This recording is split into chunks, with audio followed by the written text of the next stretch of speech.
Saya paling suka sebenarnya marketnya crash lagi kayak dulu.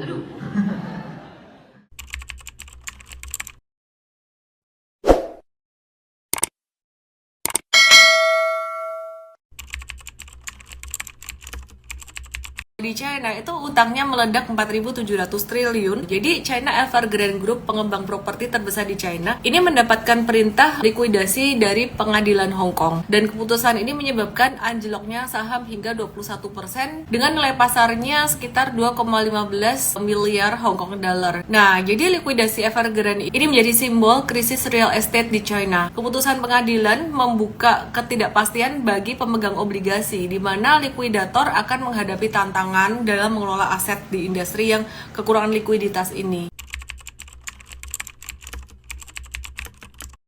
Nah, sebenarnya Evergrande ini apa sih? Dia tuh perusahaan properti yang jadi asetnya mayoritas berupa aset fisik atau properti. Ini mengingatkan aku akan krisis subprime mortgage di Amerika. Kita melihat efek dominonya itu nggak sebesar Lehman Brothers yang mempengaruhi sektor keuangan secara langsung. Nah, properti di Indonesia masih sehat karena pemerintah masih gencar memberikan insentif.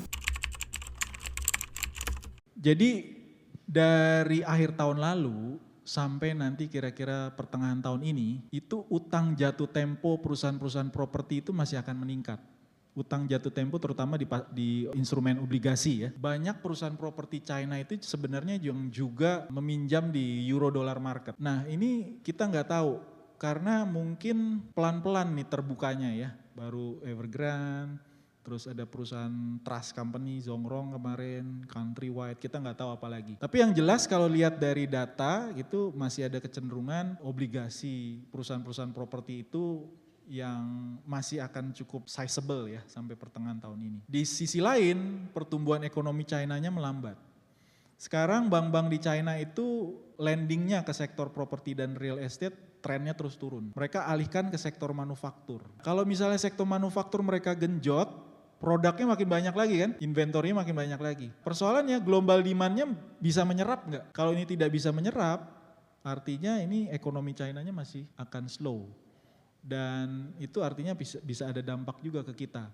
Karena yang slowing down ini kan salah satunya yang saya sebut tadi properti. Nah Indonesia itu banyak ekspor ke sana itu nikel tapi nickel pig iron. Nickel pig iron itu digunakan untuk membuat baja. Jadi kalau mau bikin baja itu kita campur nickel pig iron, kokas ya, dibikin alloynya, metal alloynya itu untuk sektor properti di sana. Tapi kalau sektor properti di sana melambat, berarti import nikelnya bisa melambat juga, ya pengaruh ke situ. Kalau misalnya nanti benar geopolitiknya makin memanas, kemungkinan juga Fed tidak akan cepat-cepat menurunkan bunga juga. Padahal China juga mengharapkan suku bunga sebenarnya menurun.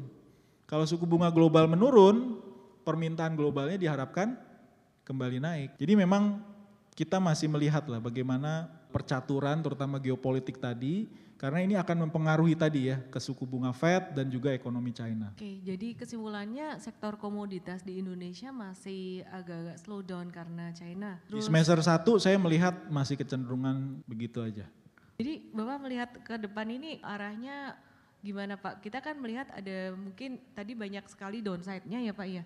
Upside-nya dikit sekali gitu. Ya, upside-nya kita tunggu sebenarnya kapan China mulai melakukan restocking lagi. Itu satu, dan kapan suku bunga ini turun. Karena dia kan nggak bisa terus-terusan menggelontorkan produknya ke banyak negara. Di satu titik dia harus juga mulai meningkatkan stoknya dia kan. Nah persoalannya permintaan globalnya masih lemah dan masih cenderung untuk melempar barangnya itu ke banyak negara termasuk ke Indonesia. Jadi ya saya melihat sih di semester 1 ini memang cenderung turun, tapi investor biasanya suka yang kayak gitu. Kalau pasar adem-adem gitu ya, saya malah suka. Karena itu kesempatan. Saya tuh nggak pernah beli barang misalnya properti itu, di ketika harganya lagi naik-naik tinggi itu kan tiap hari naik waktu itu ya, tiap minggu ya. Exit liquidity-nya di situ. Menarik. Jadi saya tuh kalau media sudah hype, itu biasanya tanda-tanda harus jual segera. Tinggal tunggu momennya ya. Tapi dalam kondisi sekarang, mau ngomong properti, mau ngomong saham apapun, kalau dia prospektif, itu justru kalau lagi nggak ada berita gitu ya.